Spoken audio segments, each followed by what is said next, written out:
Finding Grace. Murder, DNA, and Ancestry. A brother and sister were looking for their long-lost sibling. A police department was trying to identify a murder victim. It took 30 years, but a revolution in forensics using DNA and Ancestry websites finally connected the dots. The nicest thing about the little town of Bucklin, Kansas, is its cemetery. The grass is neatly cut, the graves are well looked after. It was here, last month, that 20 or so mourners stood around a small, white coffin to say goodbye to Shawna Beth Garber. No one, including those there, knew much about Shawna, what she looked like, where she lived or what name she went by when she died. Only recently did they learn that she had been murdered, and that her body had gone unidentified for 3 decades. The police had called her Grace, because it had been said that only by the grace of God would anyone find out who she was. But thanks to a revolution in DNA tracing, one that is changing how cold cases are being solved throughout America, a 30-year-old mystery might finally be solved. Shawna. Rob and Shawna were not born into a normal household. A shy man of 56, the older brother of Shawna describes their mother as evil. He speaks slowly but thoughtfully. His words are carefully chosen. He's not used to talking about his childhood and it brings up turbulent memories.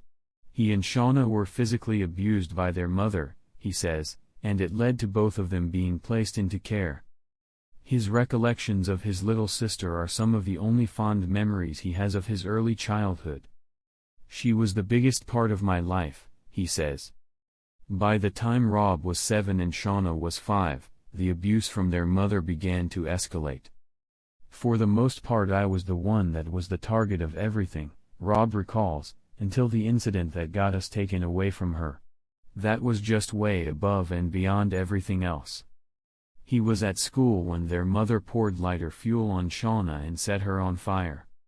They were split up after being taken into care and placed with different families. Rob was given the surname Ringwald. He saw his sister one more time after she got out of the hospital, on his 8th birthday, and that was the last time. As an adult in the 1990s, Rob became interested in finding her.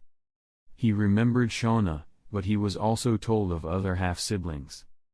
After contacting the authorities, he was eventually given the name of a half-sister, Danielle Pixler, 48, who also lived in Kansas. They met and struck up a lasting friendship and Danielle, too, became keen to try to find Shawna. Sitting on the porch of her house in Topeka, Kansas, Danielle tells me about her decades-long hunt for the half-sister she never knew. I would put leaflets out on trees. I put them on stop signs and yield signs. I put them on car windows, says Danielle. She spent countless hours on Facebook hunting for Shawna. People thought I was stalking them, she says. Rob and Danielle had each built up their own case files, filled with all the information they could find about Shawna. But without knowing even basic information, like what surname she was using, it was a fruitless endeavor. Grace Doe. In December 1990, the body of a woman was found near an abandoned farmhouse in Missouri. The post-mortem examination estimated she had been left there for around 6 weeks, and that she had been murdered. The police had very few clues to go on. She had been tied up with 6 different types of rope. Her remains were so decomposed it would be hard even for a close relative to identify her. Lieutenant Mike Hall, the McDonald County Deputy Sheriff, worked the case for 14 years without getting close to finding out who Grace was, let alone who had killed her. If I'm driving around, out on patrol, my mind would sometimes wander. I'd think about who brought her out here. It's always on my mind, he says.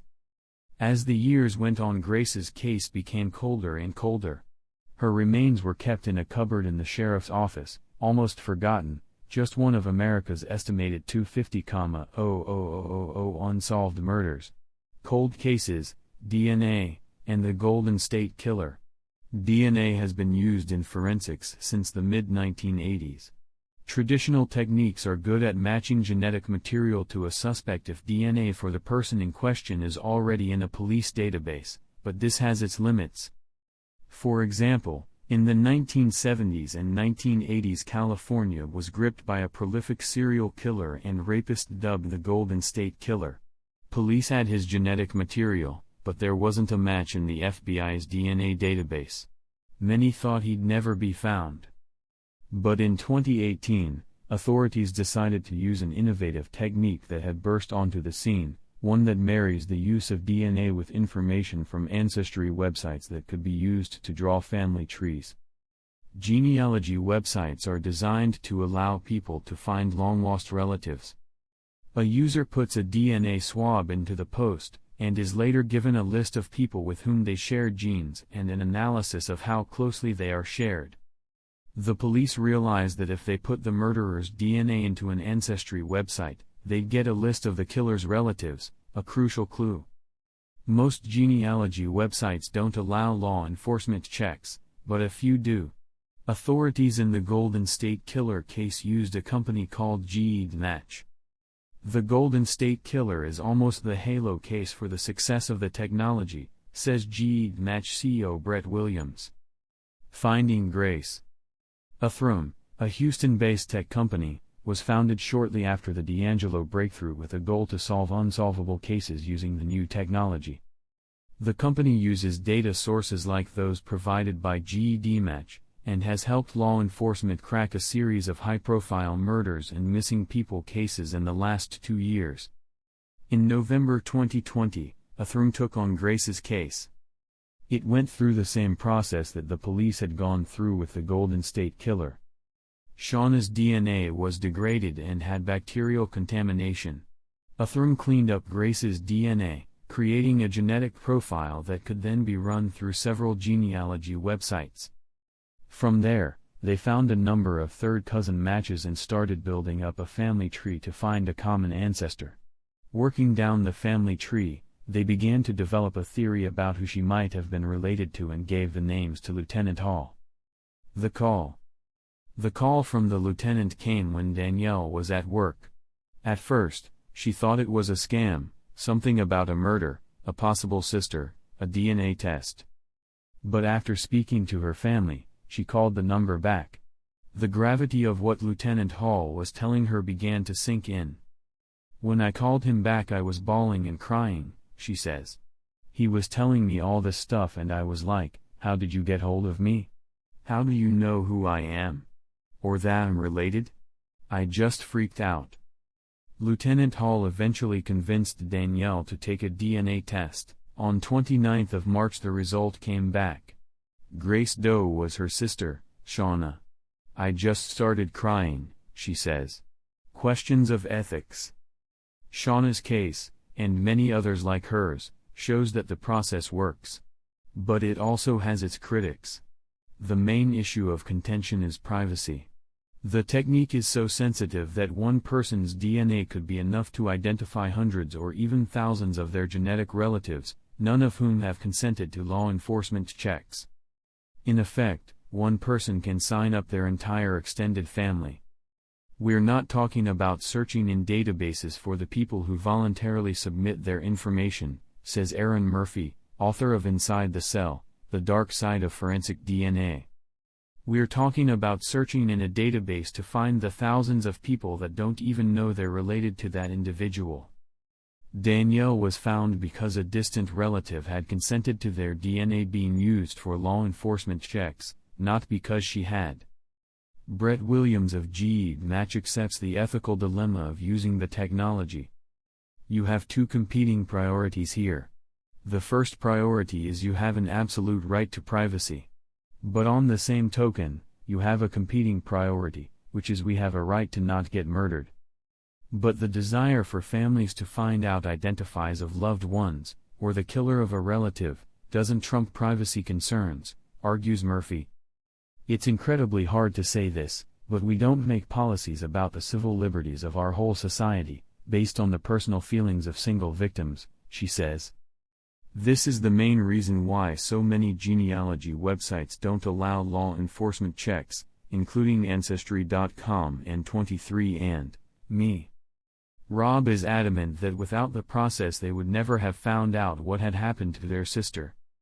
My sister has been sitting on a shelf for 30 years. She won't be anymore, some kind of closure.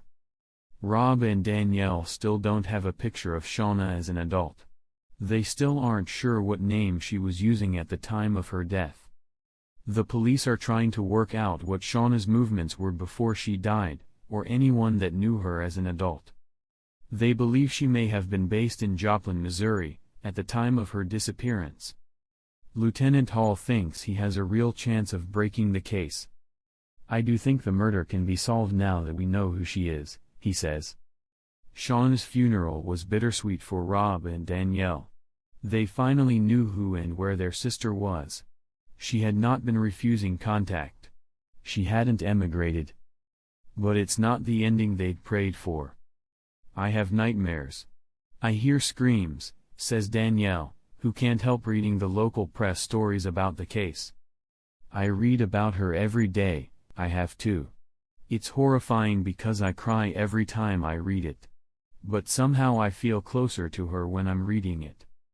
Shawna's identification is a huge break in the case. Up and down the United States, similar breakthroughs are happening weekly. It's no understatement to describe this technique as a revolution in solving cold case murders.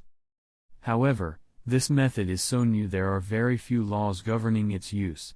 And with privacy an increasingly controversial issue in the U.S., politicians will have to decide to what extent they want genealogy websites used to fight crime. The police believe there is a very real prospect that Shawna's killer is still alive, and assume they'd gotten away with it. Technology means that one day the person, and many other murderers in the U.S., may be brought to justice.